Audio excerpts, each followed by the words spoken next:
नमस्कार, मैं हूं पीयूष शर्मा और आप देख रहे हैं नेक्स्ट टाइम न्यूज नेशन। बात करते हैं वैश्विक हिंदुस्तान की।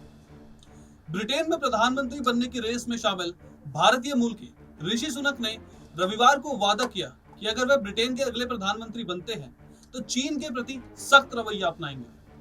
उन्होंने चीन को क्षेत्रीय और वैश्विक सुरक्षा के लिए सबसे बड़ा खतरा करार दिया।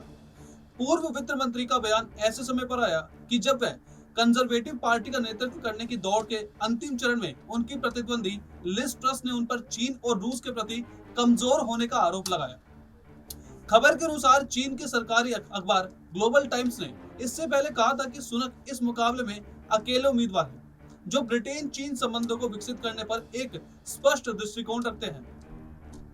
डेली मेल ने ट्रस के समर्थन ने कहा कि ऐसा समर्थन कोई नहीं चाहता।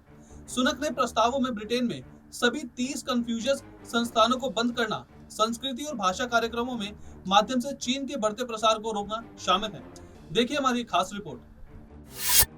चीन के बढ़ते प्रभाव को रोकेंगे। ब्रिटेन में प्रधानमंत्री की रेस में शामिल ऋषि सुनक ने विपक्षी उम्मीदवार लिज ट्रस को घेरते हुए चीन को लेकर बड़ा बयान दिया है। ऋषि सुनक ने कहा है कि वो ब्रिटेन में सॉफ्ट पावर के जरिए हो रहे चीन के बढ़ते प्रभाव को रोकेंगे।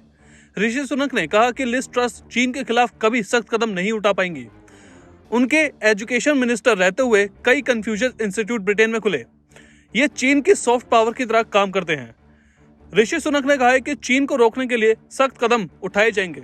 उन्होंने कहा कि अगर वो प्रधानमंत्री बने तो ब्रिटेन में खोले गए 30 कन्फ्यूशियस इंस्टीट्यूट पर ताला लगा दिया जाएगा। चीन के खिलाफ नाटो जैसा गठबंधन बनाने का प्लान।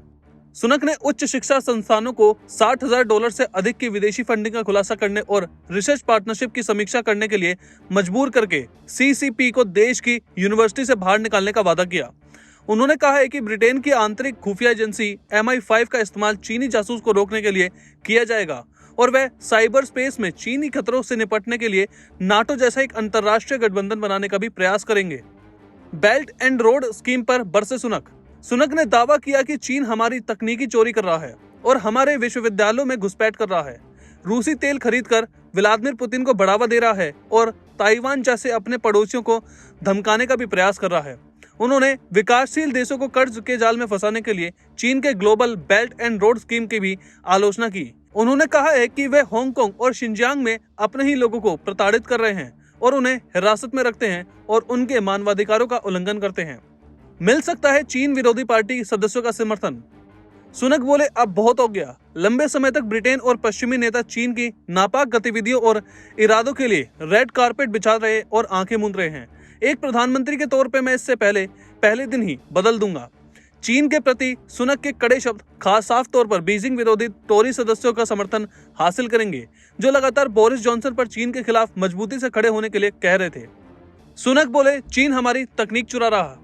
सुनक ने दावा किया कि चीन हमारी तकनीक चुरा रहा है और हमारे विश्वविद्यालयों में घुसपैठ कर रहा है। साथ ही चीन रूसी तेल खरीदकर विदेश में व्लादिमीर पुतिन को बढ़ावा दे रहा है। इसके अलावा ताइवान सहित पड़ोसियों को धमकाने के प्रयास में भी लगा हुआ है। उन्होंने चीन की वैश्विक बेल्ट एंड रोड योजना पर अपमानजनक ऋण के जरिए विकासशील देशों को दबाने का आरोप भी लगाया। चीनी जासूसी से निपटने का निकालेंगे रास्ता, सुनक। प्रधानमंत्री की दौड़ में शामिल सुनक ने कहा कि हम अपनी यूनिवर्सिटी से चीनी कम्युनिस्ट पार्टी को बाहर निकालेंगे। साथ ही उच्च शिक्षा प्रतिष्ठानों को मिलने वाली $50,000 या उससे अधिक की विदेश फंडिंग को पता लगाएंगे। ब्रिटेन की घरेलू जासूसी एजेंसी MI5 का इस्तेमाल चीनी जासूसों से निपटने की मदद के लिए किया जाएगा। साइबर स्पेस में चीनी खतरों से निपटने के लिए नाटो स्टाइल की अंतर्राष्ट्रीय सहयोग का प्रयोग होगा। जो व्यवस्था चल रही है वह काम नहीं कर रही। इससे पहले शनिवार को सुनक ने वादा किया कि अगर वह प्रधानमंत्री चुने जाते हैं तो पहले दिन ही ब्रिटेन के संकट से निपटने के लिए काम शुरू कर देंगे। ब्रिटेन के 42 वर्षीय पूर्व चांसलर ने कहा कि जो चल रहा है उसे चलने देने का रुख देश के सामने मौजूदा गंभीर आर्थिक चुनौतियों से निपटने के लिए कारगर नहीं होगा। उन्होंने कहा कि सरकार के भीतर रहने की वजह से मेरा मानना है कि जो व्यवस्था चल रही है वह काम नहीं कर रही जैसे कि उसे करना चाहिए। मैं जिन चुनौतियों की बात कर रहा हूं वे कल्पना नहीं है। चीन की सॉफ्ट पावर पर लगेगी रोक। उन्होंने वादा किया कि उच्च शिक्षा संस्थानों में $60,000 यानी करीब 47,80,885 रुपए से अधिक की विदेशी फंडिंग पर रोक लगाई जाएगी। और तमाम यूनिवर्सिटी से सीसीपी यानी चीन कम्युनिस्ट पार्टी को बाहर का रास्ता दिखाएंगे। ऋषि सुनक ने यह भी कहा कि ब्रिटेन की घरेलू जासूसी एजेंसी MI5 का इस्तेमाल चीनी जासूसों से निपटने के लिए किया जाएगा और साइबर स्पेस में चीनी खतरों से निपटने के लिए नाटो की तरह अंतर्राष्ट्रीय सहयोग का निर्माण किया जाएगा। ऋषि सुनक ने दावा किया कि चीन हमारी तकनीक चुरा रहा है और हमारे विश्वविद्यालयों में घुसपैठ कर रहा है, रूसी तेल खरीद रहा है और साथ ही ताइवान सहित कई पड़ोसियों को धमकाने की कोशिश भी कर रहा है। उन्होंने चीन की महत्वाकांक्षी योजना बेल्ट एंड रोड स्कीम पर भी हमला बोला और कहा कि उससे विकासशील देशों को कर्ज के जाल में फंसाया जा रहा है। लिज ट्रस पर लगाया गंभीर आरोप। बता दें कि ऋषि सुनक के समर्थकों का कहना है कि चीनी सरकार द्वारा वित्त पोषित सांस्कृतिक केंद्र कन्फ्यूशियस इंस्टीट्यूट फ्री स्पीच को रोक रहे हैं और वो विदेशी स्टूडेंट्स की जासूसी करते हैं।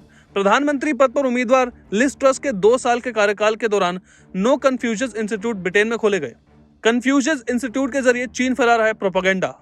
डेली मेल में छपी एक रिपोर्ट के मुताबिक ब्रिटेन में प्रधानमंत्री पद के उम्मीदवार ऋषि सुनक ने अपने विपक्षी कैंडिडेट पर आरोप लगाते हुए कहा कि वह चीन को ब्रिटेन की तमाम यूनिवर्सिटीज में कन्फ्यूशियस इंस्टीट्यूट के जरिए अपना प्रोपेगेंडा फैलाने की अनुमति दे रही है।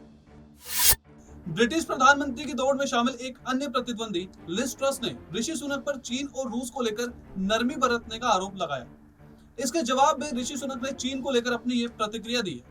इससे पहले चीन की सरकारी मीडिया ग्लोबल टाइम्स ने अपने एक लेख में ब्रिटिश प्रधानमंत्री पद की दौड़ में शामिल ऋषि सुनक को ब्रिटेन चीन संबंधों को बेहतर करने का एक स्पष्ट और व्यवहारिक दृष्टिकोण रखने वाला उम्मीदवार बताया था। अब चीन को लेकर ऋषि सुनक का यह बयान चीनी सरकार के लिए एक बड़ा झटका है। तो फिलहाल वैश्विक हिंदुस्तान में इतना ही। आप देखते रहिए नेक्स्ट टाइम न्यूज़ नेशन।